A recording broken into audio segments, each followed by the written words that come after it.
Will, talk to me. ABC Tuesdays. They took his daughter. She's coming home alive. Will Trent, the series critics are calling powerful must-see TV, continues to thrill. Shouldn't we strategize before we go in there? If we screw up this case, the cop killer walks free. With its most dramatic and heart-racing season yet. Help me. Get down! Will Trent, all new Tuesdays on ABC and stream on Hulu. This episode contains descriptions of domestic violence.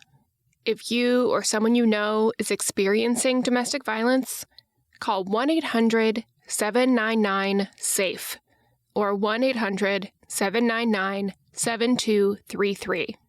You can also find resources at thehotline.org. This episode also contains descriptions of sexual assault. To speak to someone at the Rape, Abuse, Incest National Network, call 1-800-656-HOPE or 1-800-656-4673. It's a long story, Caitlin. I don't know, do we have enough time to tell my whole life? Lana Hudspeth has been through some terrible relationships in her life. There was Jim, the high school sweetheart, with whom she had 3 boys. He was very controlling. He had already had an affair, and to be fair, we both did things. We were both young. I especially was very young, and he hurt me very bad one time, and so after that I was like, you know what? He can do it, I can do it too, type mentality. And so it was more of like a tit for tat thing after that. They got divorced, and the boys decided to stay with their dad so they wouldn't have to switch schools and leave their friends. Then, twist, Jim told Lana he was going to federal prison. I know that sounds kind of odd, but that's the facts. In what way? Bribery and extortion. Oh, okay. And so we knew that he was going to be going away for a period of time. He had not been sentenced yet. Then there was this other guy. That was absolutely the worst thing in my life. It was one of those things like you see on TV, on the shows where people are completely different when you meet them. And I was just, I guess, in a very vulnerable state, having, gone through everything I did with Jim. She got out of that relationship too, and in 2005, she was dating a sailor. We weren't in a committed relationship. We were both seeing other people too, but he would come down and visit, and we had a good time, but he was significantly younger than me. So Lana was doing well. She had a good job, a younger man, and had a good relationship with her kids.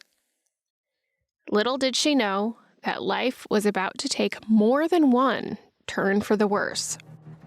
This is Live to Tell, the podcast where I talk to some of the bravest people who have been through the most horrifying things and lived to tell the tale. I'm Caitlin Van Mall. Lana, at this point, was working in sales and had to travel a lot for her job. On one work trip, she went to the bar at her hotel to get a glass of wine to take to her room when a man started talking to her. I had only talked to him because I found out he was a sales manager for this nationwide store, and I was there on business. I was trying to also in sales. Yeah. And so that was my whole reason for talking to the guy. But he had claimed it was his birthday, and would I do a shot with him? And I was like, well, I already have a glass of wine. I don't want to mix the alcohol. Yeah. And I was like, and sure, it's your birthday. That was my first response. Sure it is. Did I forget to mention he was married and had a new baby? because he had told me about that, showed me pictures of his baby. I had no interest in this man as uh, anything other than once he told me what he did or why he was there. Okay, now my interest is piqued, but not because. Yeah, it was like networking. It's not. Yeah, not because I'm interested in you, because I was not attracted to this guy. Yeah. But when I woke up the next morning, I had what I thought was the worst migraine ever. But it wasn't. After putting all the pieces of the puzzle together, I figured out I don't have a headache. I was drugged. And so by the time I figured it out, though, it was too late to go get tested.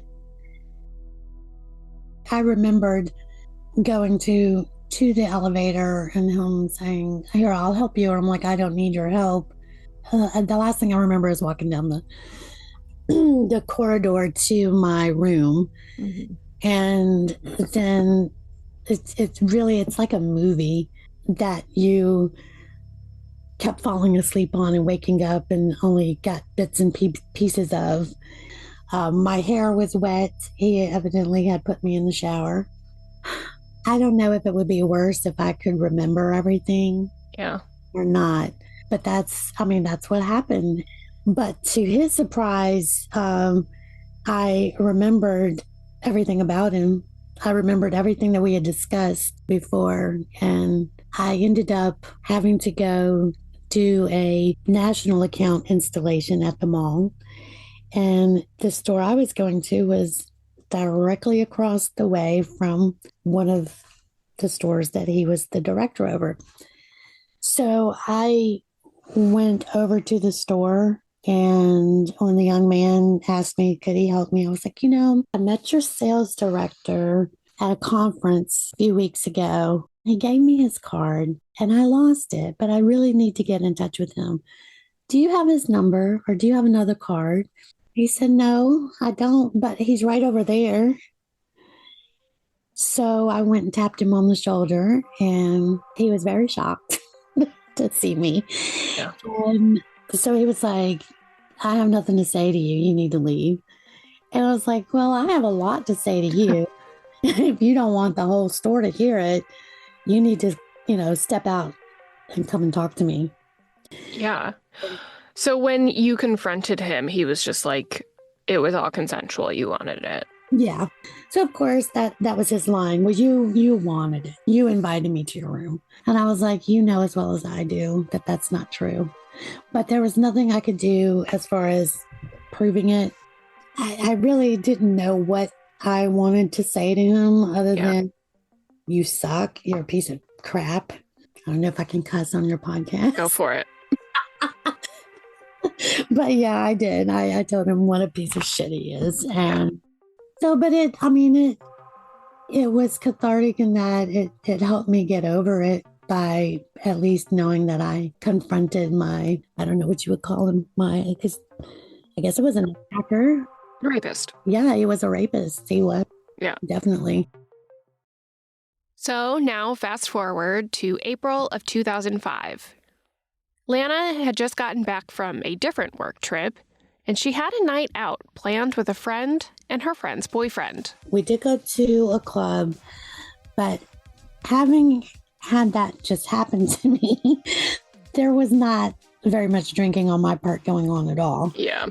And so my friends and I went to a Waffle House, and we were at that Waffle House for probably an hour and a half to 2 hours because the cook and the waitress evidently, I don't know if they were involved. I don't know what the situation was, but they were in a really big argument. And so we were just being entertained by listening to them. Around 2 a.m., they decided to call it a night. And it wasn't that far from my house. I was probably about 8 or 9 miles from my house, but I was tired. As we got into our vehicles, we said our goodbyes, and they're like, are you sure you're okay? Because, we can tell you're tired. I'm like, oh, no, I don't live that far. And they lived all the way back down in downtown Columbia, which was 20 something miles away. Mm-hmm. So yeah, I was like, no, I'm fine. Well, I wasn't fine. We'll be right back. Will, talk to me. ABC Tuesdays. They took his daughter. She's coming home alive. Will Trent, the series critics are calling powerful must-see TV, continues to thrill. Shouldn't we strategize before we go in there? If we screw up this case, a cop killer walks free. With its most dramatic and heart-racing season yet. GBI! Help me! Get down! Will Trent, all new Tuesdays on ABC and stream on Hulu. I started home and I was going through a Nora Jones phase at that time. And I kept hitting What Am I to You over and over again just because I love the song. And a deer pops up on the left-hand side. And the next thing I know, I'm waking up, coming to over my steering wheel. And I had like grit in my mouth, and that was one of my teeth had chipped on the bottom. The airbag was kind of in my lap, so evidently I had been there long enough that the airbag had had time to deflate. And I could see moonlight, but the windshield was crystallized from the wreckage. So I couldn't see out of it. I could just see the moonlight. Lana had veered off the road and crashed down a 30-foot embankment. Since she couldn't see out her window, she had no idea where she was. And you didn't hit the deer. You just veered to avoid it. Right. And the police said that there was no like brake marks, but they could tell by the path. I don't know how they tell these things, but they could tell by the tire marks and where I left the road that I wasn't even going the speed limit. I was about 5 miles below the speed limit. So it wasn't like I shot off the side of the road like a rocket or anything like that. Yeah. I was very confused. I couldn't understand where I was and how that happened. But so I took off my seatbelt and I tried to open my door and it wouldn't budge. I couldn't get it to open. So then I start to go to try to climb into the other side to open that door. But my left knee was stuck under the dash. I don't even remember being in any pain whatsoever, which I was in shock. There's no way I couldn't have felt any pain because my patella was shattered and my right ankle was broken along with some other things. Yeah. So I'm like, okay, I'm stuck. So then I reach out my right hand, and I'm trying to feel along and see if I could find either my cell phone or my work cell phone. I cut my finger on some glass, so I stopped. And I'm really tired. I think I'm just going to go back to sleep. Somebody will see me on their way to church because this was a Saturday night. The next thing I know, I heard someone calling my name.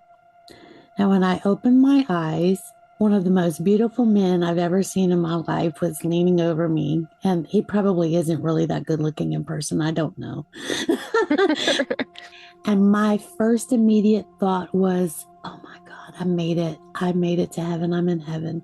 And this was an angel because he was so beautiful and he knew my name. So I forgot I had my ID in my pocket. Turns out he was the flight nurse for the medevac. And he told me, he said, look, we're getting ready to put you on the chopper.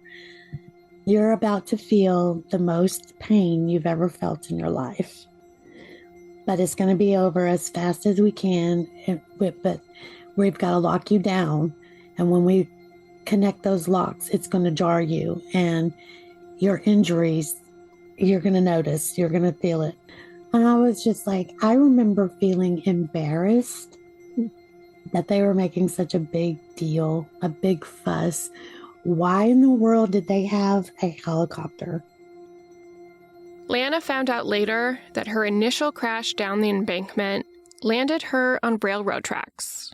And while she was unconscious, she was hit by a train. Somehow I had went off the road toppled a few times and then landed on a train track. So I was facing the direction that the train came. Was the car upside down or right side up? Well, it was right side up. Okay. So when the train decided to come, they could see me and they blared their horns and I didn't move. So they thought that I was either trying to commit suicide, I'd already committed suicide, or something of the sort. Because I didn't move, I didn't stir. They tried to stop, but they were coming from Columbia, so they had a full load. And from what I was told, it was a 90-car, fully loaded train that they were still going 45 when they hit me. But that's like a big thing to stop. Yeah. Yeah. So they pushed my car 300 yards. So that's like 3 football fields down. And then they were the ones who called 911.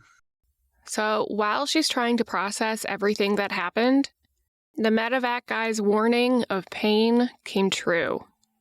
Pain was excruciating as he had promised.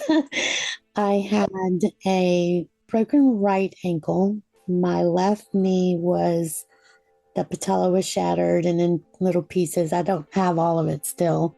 Then I had a ruptured diaphragm, a broken scapula, which was not near my front collarbone, but it was the back of my scapula.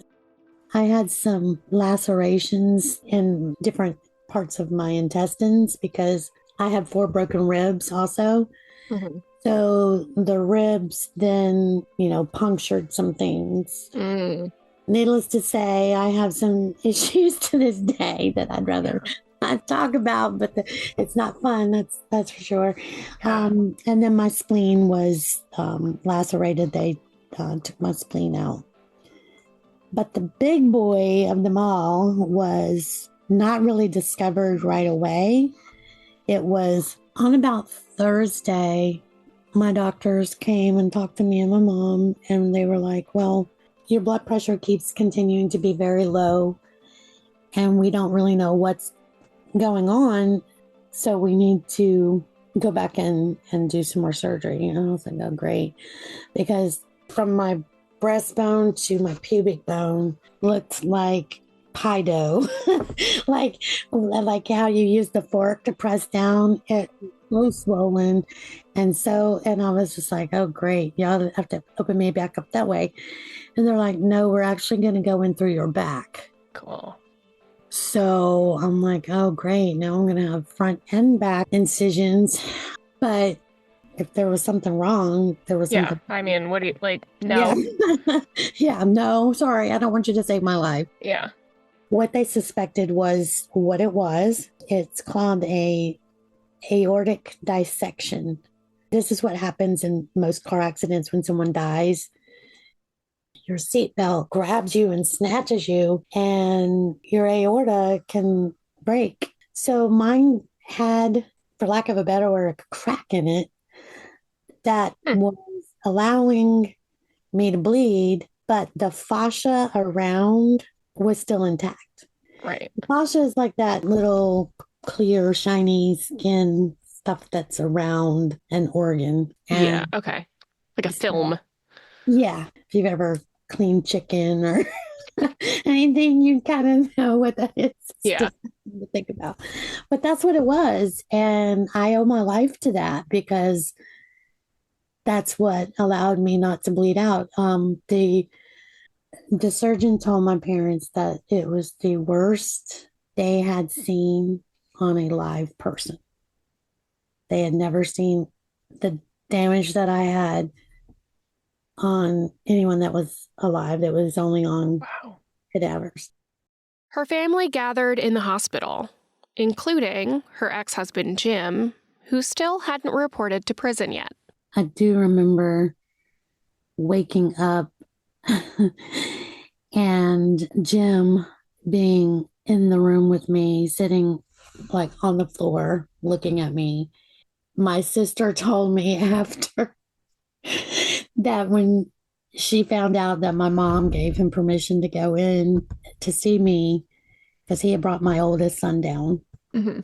She was like, Mom, I wish you hadn't have done that because she probably, if she woke up and saw him, she probably thought she had died and went to hell. Now, my sister is a pastor's wife, so that their concern, Yeah. and I thought that was so ironic because You had already thought you had died and gone to heaven. right, but I thought I was in heaven though. While Lana was still on this mortal plane, she had a hard time believing she had survived 2 separate accidents. I thought for a long time that everybody was just playing a big joke on me.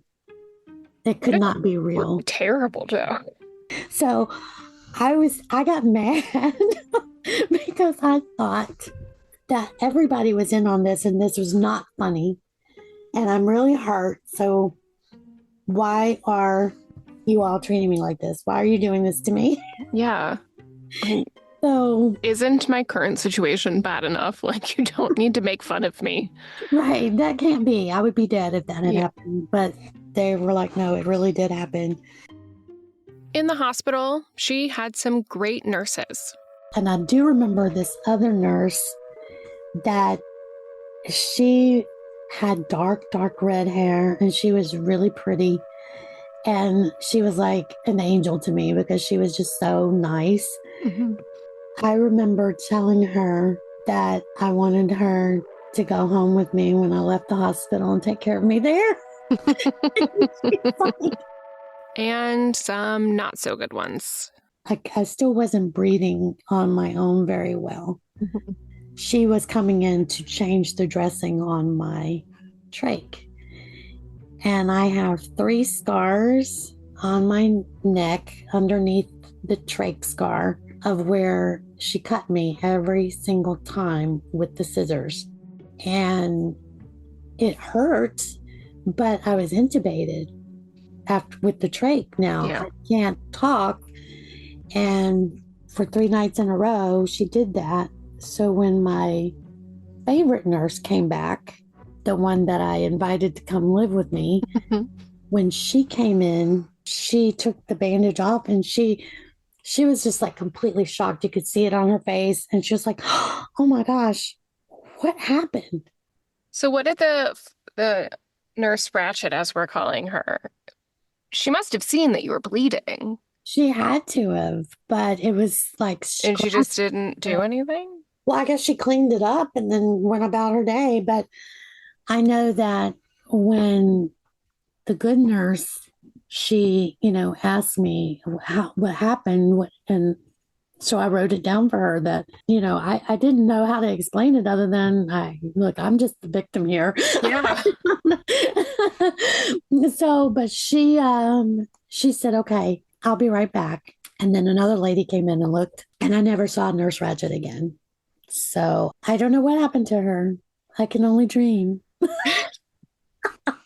I don't know. Before Lana got in the accident, the sailor had given her some sudden news. I think around Valentine's Day that year, he had said, well, I'm about to go on deployment. And I'm like, no, what? He had forgotten to tell me. He said he thought he told me, but he didn't. That he was going on deployment for 6 months. And I was like, ooh. Okay. Yeah, like, well, thanks for telling me. I'll write you. See you in 6 months. And because I told him, I said, look, I'm going to be honest with you. We haven't been seeing each other that long. We haven't even been in a just you and me relationship while you were here. I'm not going to promise you that I won't date someone else because I just can't promise you that. Yeah, we're not in that way right now. We're just not there. And I said, but I will write you. And then when you come back, we can see, where we are. He said, yeah, okay. Well, I know how that goes. You'll write for a little while and then you'll stop. And I'm like, well, that's not my intention, but I can't make you believe me, all I can do is show you. So things were on pause until he returned. I had gotten an email from him that day before I went out. He had written me a long letter, and I was like, well, I want to take my time and write him back an equally long letter. I'll be home all day tomorrow. I'll write him back tomorrow. And then I didn't get to go home tomorrow. I was in the hospital for almost 6 weeks. First in the ICU and then the step down. And then I ended up in like a rehab because I had to learn how to walk again because of my knee. And so I had my phone, but I didn't really care. I don't even think I got email on my phone back then. It was not the technology that we have today. So since I hadn't talked to him, I knew he was going to be thinking, yeah, just what I thought. Yeah. You're right a few times, and then that was it. So, so I did finally write him back, and I told him, what had happened. I sent him a couple of links to some news stories that had been in the paper or what have you. And so we started writing back a lot. So you had proof. Yeah, I had proof. I'm not lying. I was in the hospital for 6 weeks. Yeah, sure. Yeah, then I knew that's what he would think. I mean, anyone would think that you were just, yeah, right. You met somebody else and you were dating them and it didn't work out. So now, but I wanted him to know that I was telling the truth and it was real. Lana and the sailor went on to get married and had a daughter together. Given all that she had been through, she started therapy to help her process everything. I did go to therapy, made a huge impact on my career path because after the car accident, I could not find that oomph that you need to be successful in sales. Mm-hmm. I had no interest in doing sales. I wanted to help people. I wanted to do different things. So and I bet that's all intertwined with survivor's guilt of I was given this gift of life, so now I must be doing something good with it. Right. Exactly. And I'd heard of survivor's guilt, but I'd never heard of survivor's guilt when you were the only person involved. And for whatever reason, it just continues to happen to me because, after this accident, I see things that are not nearly as terrible looking as far as the damage to the vehicle or whatever, but yet the person dies. And it's like, why did I not die? Why am I here? Mm-hmm. There's nothing that spectacular or special about me. So why am I still here? So Lana started studying to become a registered nurse. But things got worse before they could get better. I developed panic attacks after I started therapy. Things weren't going great in my marriage. I had a very difficult in-law, and there was just a lot of having to just dealing with everything that had happened to me. And I was going to RN school when the sailor and I decided to split. I really did love him. And we are still friends to this day. He's my daughter's father. We are much better as friends than we were being married. But their separation meant no more RN school. Because I was at the clinical portions, I would have to be at the hospital at 6 a.m. Daycare didn't open till 6 a.m. So I withdrew from RN school and I was working 3 part-time jobs and just didn't go to school anymore for a while. Did that for about a year. And I was like, I can't do this for the rest of my life. I have to do something else. And I'm not doing what I feel like I need to be doing. And I'm like, okay, what am I interested in? What can I do? And I'm talking this out with my therapist. And she's like, well, Lana, have you ever thought about going into this field? And I was like, not really. She was like, I think you should give it a lot of thought. I think you'd be really good at this. So Lana went back to school again to pursue that path and finally landed at the job she has today. I'm a certified dementia practitioner. I work with patients that have dementia or a form of it. What my program does, we're partnered with a nursing and rehab facility where I have 15 beds in my program, and our entire purpose is to prevent rehospitalization. We're trying to keep them stable in the community and just be there for them. So, how do you deal with that work mentally? Because I imagine, you're kind of around death a lot, and then also people who, like you said, don't have people. Well, to be honest, the patients are my favorite part. I mean, you try to keep a professional distance, but that's really hard because to be in this field, to be good at it, you have to have compassion. You have to have a lot of love and a lot of patience. So it's not always easy at all when you see someone transitioning to that next stage or passing away. I don't know how I deal with it. I'm sad for the time, and then we just have to move on. I guess the best way I handle that is knowing that while they're there, I made their life happier and more peaceful. And overall, Lana has landed in a place that is also happier and more peaceful. When things happen to you, you're not always going to know why.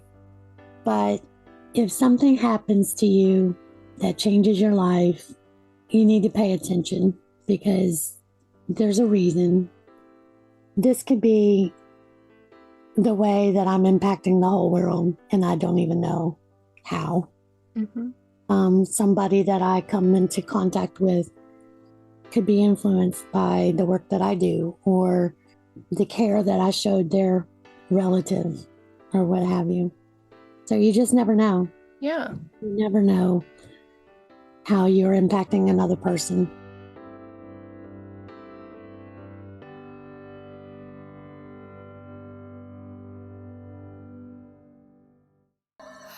This is Live to Tell. I'm Caitlin Van Mall. You can follow the show on Instagram and TikTok at Live to Tell Podcast.